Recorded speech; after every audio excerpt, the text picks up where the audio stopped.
जगा दे हनुमान के राम नाम, जगा दे हनुमान के राम नाम।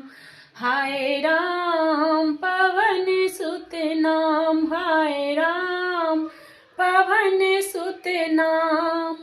किनकर पुत्र ओ किछनि नाम, किनकर पुत्र ओ किछनि नाम।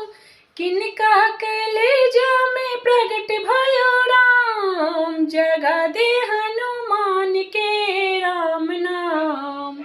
हाय राम पवन सुत नाम, हाय राम पवन सुत नाम। अंजनी के पुत्र पवन सुत नाम, अंजनी के पुत्र पवन सुत नाम।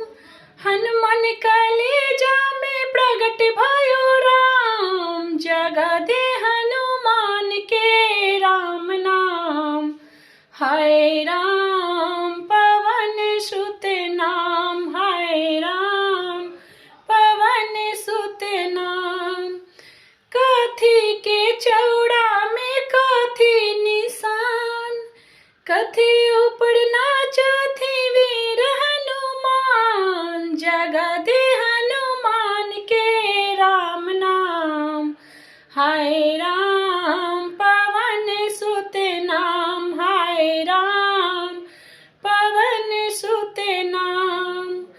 माटी के चौड़ा में तुलसी निशान, माटी के चौड़ा में तुलसी निशान।